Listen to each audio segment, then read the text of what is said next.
शैतान गिरा दिया जाएगा जिस दिन आप गैर भाषा में बातें करोगे। जो फाइनेंस आपका सालों से गिरा हुआ, आपके दादा आपके बाप दादा सब कुछ हार चुके हैं, वो गिरा दिया जाएगा। वो अल्टर, वो वेदी जो शैतानी है, जब गैर भाषा शुरू होगी वो गिरा दी जाएगी। वो बीमारी जो 20 सालों से आपके पीछे, जिस दिन आपने गैर भाषा में प्रार्थना की, मैंने कहा उसका वेदी गिरा दी जाएगी, उसका ऑल्टर गिरा दिया जाएगा। जो पागलपन आपको छोड़ के नहीं जा रहा, जिस दिन ये गैर भाषा शुरू होगी, मैंने कहा वो छोड़ के भी जाएगा। ओह, आपका आमीन जितना ऊंचा। आप समझ रहे मेरी बात को कि नहीं? आप समझ रहे कि नहीं? गैर भाषा प्रकट हुई, सब कुछ चेंज हो गया। मेरी बाइबल के पीछे 87-88 प्रेयर पॉइंट लिखे हैं मेरे पर्सनल, और हर 15-20 पॉइंट्स के बाद गैर भाषा में प्रार्थना करता हूं। जब गैर भाषा प्रकट हुई तो न्याय प्रकट हुआ। आप जब गैर भाषा में प्रार्थना करेंगे, और गैर भाषा के लिए आपको बैठने की जरूरत नहीं है कि प्रार्थना में बैठेंगे तो बोलेंगे। आप गाड़ी चलाते थे गैर भाषा बोल सकते हो।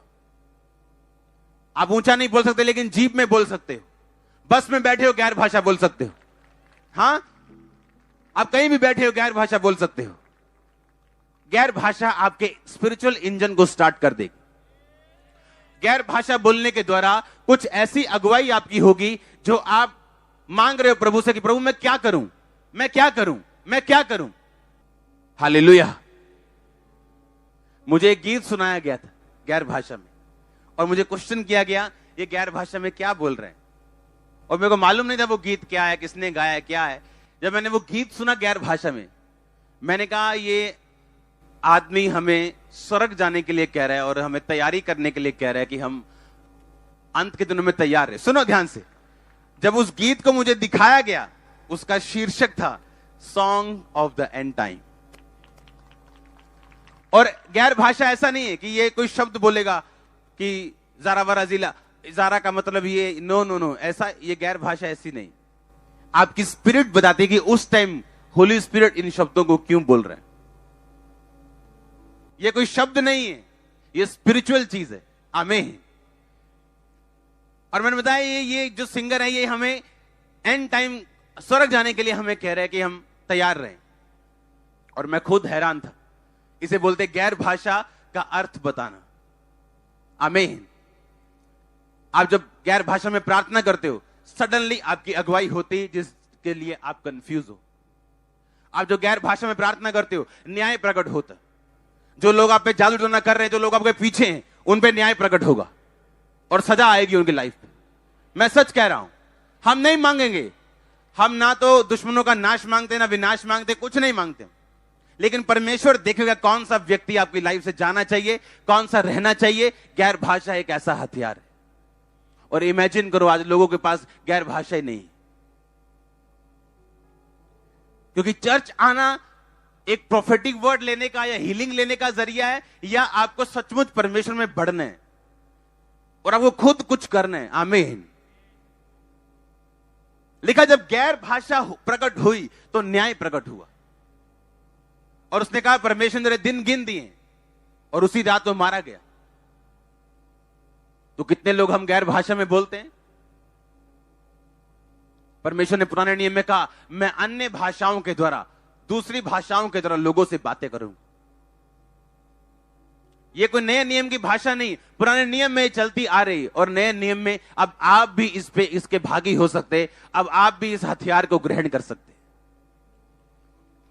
देखा, इसलिए अगर तू बपतिस्मा ले, तौबा करे, तो तू पवित्र आत्मा का दान पाएगा। कितने मेरी बात को समझ रहे हैं। और लिखा गैर भाषा जब तुम्हारे पास होगी और जब तुम इसे बोलोगे, एनिमी कंफ्यूज होगा। आप देखो, जो बंदा चौड़ में चल रहा था, ले आओ परमेश्वर के, कौन से परमेश्वर, ले आओ उसके भवन के सोने चांदी के पात्रों में, लिखा पी के नाच रहे थे, अपनी पूरी ताकत दिखा रहे थे, शक्ति प्रदर्शन चल रहा था, एक तरह का एंजॉय पार्टी चल रही थी। वो घबरा के उसके घुटने कांप रहे थे। इसका मतलब न्याय प्रकट होगा। इसका मतलब आपका एनिमी शैतान, उसके एजेंट्स, उनके कैंप में उनके घरों में, उनके जीवनों में कंफ्यूजन पैदा होगी जिस दिन आप गैर भाषा बोलेंगे। लोग कंफ्यूज होंगे आपके विषय में, कंफ्यूज हो जाएंगे वो कि आपका क्या करें। वो सोचो अगर गैर भाषा ना बोली जाए तो कितना बड़ा नुकसान है। आप टंग्स में बातें करते, गैर भाषा में बातें करते, आपका स्पिरिचुअल इंजन प्रोड्यूस करना शुरू करता है। परमेश्वर बात करना शुरू करता है।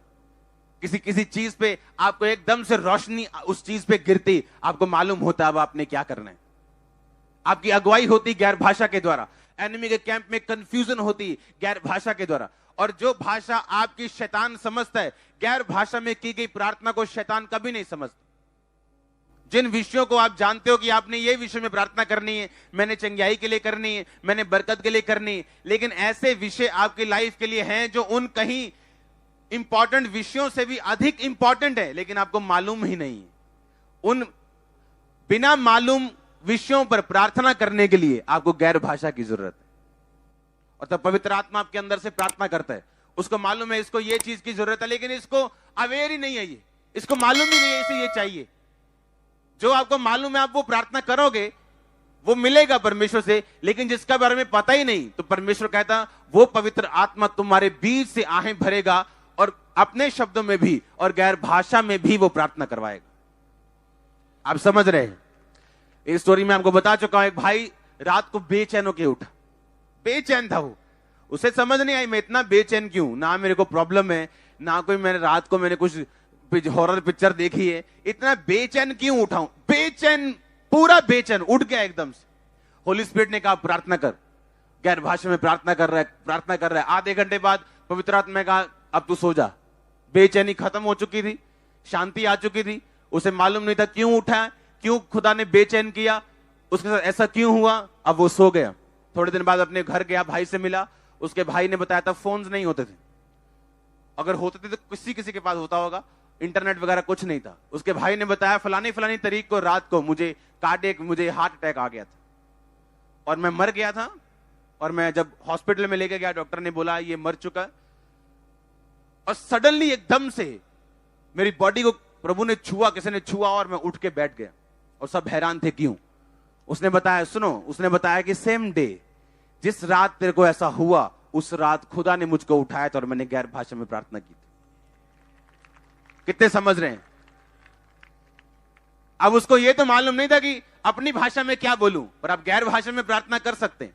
और होली स्पिरिट आपको आपके पास्टर के लिए, आपके घर के लिए, आपके मोहल्ले, आपके नगर के लिए, जिन विषयों को आप नहीं जानते, होली स्पिरिट उन शब्दों को लेके वो प्रार्थना करता है जो आप नहीं समझ सकते।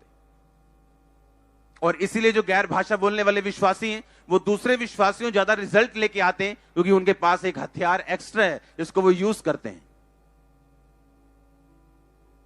हालेलुया। लिखा जो गैर भाषा में प्रार्थना करता है वो अपनी ही, अगर इसको एम्प्लीफाइड वर्जन बाइबल में पढ़े तो लिखा जो गैर भाषा में प्रार्थना करता है वो अपने शरीर, अपने प्राण और अपनी आत्मा की उन्नति करता है। वो अपनी शरीर की भी उन्नति करता है, यानी उसका फाइनेंस, उसकी लाइफ, उसकी सेहत, उसके बच्चे, जो कुछ शरीर में। लिखा वो अपने सोल की, अपने प्राण की, अंदर जो आपका सोल है उसके ऊपर अटैक है, उसके ऊपर व्यभिचार का, चोरी का, पाप का, कहता उसको भी वो हील करता है। और लिखा आत्मिक, वो आत्मिक रीति से बढ़ता है। उसकी आईज स्पिरिचुअल शार्प होती, वो सब कुछ देख सकता है, समझ सकता है, आत्मा में अलर्ट है, जो गैर भाषा में प्रार्थना करता है। हालेलुया। इमेजिन करो आप एक पॉलिटिशियन, आपके कैरियर में रुकावटें आ रही, आप अपने पार्टी के प्रधान से मिलने जा रहे हो, तो आप गैर भाषा में बोल के जा रहे हो। आधा घंटे के बाद अगर उसने कुछ गलत भी सोचा हुआ, आपकी शक्ल देख के मुकर जाएगा वो। मैं सच कह रहा हूं। आप सोचो आप कॉन्ट्रैक्ट लेने जा रहे हो, लिया यार मुंह तो ये फटाफट चलिए, लिया नाश्ता ले, आको पड़िए, रोटियां चल रही हैं, फटाफट तेल पोया, भजे उधर नु। पर गैर भाषा नहीं बोली, प्रेयर नहीं की, तो हमें बार बार निराशाएं हाथ लग रही, क्योंकि जो काम आगे होना चाहिए वो पीछे। और वही अगर गैर भाषा बोल के जाएंगे तो आप समझ सकते हो क्या होने वाला है। आप बिजी होंगे, बहुत बिजी। मैंने कहा बहुत ज्यादा बिजी होंगे, बहुत फ्यूचर में बहुत बिजी। आमीन। गैर भाषा उन रास्तों को खोलती। डैनियल की प्रार्थना का उत्तर शैतान ने पकड़ लिया था। आप गैर भाषा में प्रार्थना करते हो, शैतान समझ नहीं सकता इसको। अगर वो समझ नहीं सकता, वो कंफ्यूज रहेगा हमेशा। और एनिमी का कंफ्यूज रहना आपके लिए जरूरी है, हां या ना? उसकी चालों का खत्म होना। अब आप किसी व्यक्ति के लिए प्रार्थना कर सकते हो जो आपको डाउन करने की कोशिश करता है, पर उन लोगों का क्या जिनके बारे में आपको भी मालूम नहीं और आपके ग्रुप में बैठे हो, क्या करोगे? गैर भाषा। गैर भाषा वहां लगती है जहां आप नहीं जा सकते। ये उन पाइपों से चली जाती है जिनके बारे में आपको मालूम नहीं। इसलिए तो परमेश्वर ने कहा मैं तुम्हें हथियार दूंगा। हां, बड़ी सी बंदूक देखते ना तो दिल से वाह क्या बंदूक है, ये स्पिरिचुअल शानदार बंदूक है आपकी।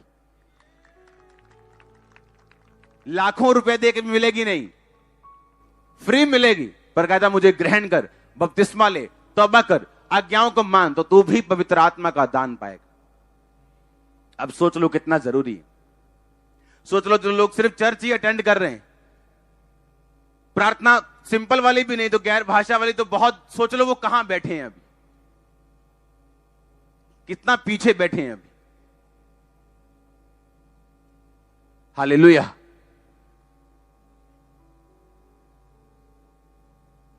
अब आप महत्व समझेंगे गैर भाषा का, और ये लगातार मैं इसको बताऊंगा गैर भाषा को, ताकि आपको समझ आ सके कंटिन्यू कि मुझे क्यों बोलनी है। और गैर भाषा जब बोली जाती है, जब आपकी लाइफ पे उतरती है और ये बढ़ती है और बढ़ के अगले लेवल पे जाती है और अगले लेवल पे जाती, कैसे आप गैर भाषा से अपनी लाइफ को चेंज कर सकते हो, मसे में बढ़ सकते हो, अपने दानों वरदानों को उज्जवल कर सकते हो, परमेश्वर से गाइडेंस ले सकते हो, उसकी अगुवाई ले सकते हो, कंफ्यूजन से बाहर आ सकते हो, बीमारी से बाहर आ सकते हो, अपने घर में साल्वेशन लेके आ सकते हो गैर भाषा बोलने के द्वारा। आप जानते पौलुस ने क्या कहा? उसने कहा मैं आत्मा से प्रार्थना करूंगा और बुद्धि से प्रार्थना करूंगा। अगर वो ऐसा कहता मैं बुद्धि से प्रार्थना करूंगा और आत्मा से भी करूंगा, इसका मतलब बुद्धि से यानी अपने शब्दों से प्रार्थना करना पहले स्थान पे होता और उसके बाद गैर भाषा। पर उसने कहा मैं आत्मा से प्रार्थना करूंगा, यानी जब मैं प्रार्थना की शुरुआत करूंगा तो मैं गैर भाषा से करूंगा और मैं बुद्धि से भी प्रार्थना करूंगा। क्योंकि अगर मैं यहां पे मास प्रेयर सारी गैर भाषा में कर दूं तो आप आमीन कैसे बोलोगे? फेथ कैसे करोगे? क्या कैसे मालूम होगा कौन बंदा हील हो रहा है? तो उसने कहा लेकिन मैं प्रार्थना करूंगा आत्मा से, लेकिन बुद्धि से भी करूंगा ताकि दूसरे लोग इसे आमीन बोल सके। आमीन। इसका मतलब आत्मा में प्रार्थना करने का महत्व जो पौलुस ने कहा वो पहले नंबर पे था। हम पढ़ेंगे बाइबल के इस वचन को ताकि आपको यह समझ आए कि मुझे आज गैर भाषा मांगनी है और तब तक मांगनी है, हर रोज मांगनी जब तक मुझे मिल ना जाए। और आपको प्रभु देगा। मत समझो कुछ पता नहीं क्या होगा एक दिन मेरी जिंदगी में, मैं पता नहीं कितना रो रो के मांगूंगी तब मिल जाएगा। नो, बस अलर्ट रहना। जब मुझे पवित्र आत्मा की गैर भाषा मिली थी तो मैं कुर्सी पे बैठा हुआ था, सिंपल प्रार्थना कर रहा था, और मुझे बपतिस्मा से पहले मिली थी। बपतिस्मे के बाद नहीं, पहले, और उसके बाद मैंने बपतिस्मा लिया। ये नहीं चलो मिलता गई है, छड्डो होन कोई नहीं। हालेलुया। पहला कुरिन्थिया उसका 14 उसकी 15 आयत। अतः क्या करना चाहिए? मैं आत्मा से भी प्रार्थना करूंगा और बुद्धि से भी प्रार्थना करूंगा। मैं आत्मा से गाऊंगा और बुद्धि से भी गाऊंगा। नहीं तो यदि तू आत्मा से ही धन्यवाद करेगा तो अज्ञानी तेरे धन्यवाद पर आमीन कैसे कहेगा, क्योंकि वह तो नहीं जानता कि तू क्या कहता है। सब बोलो आमीन।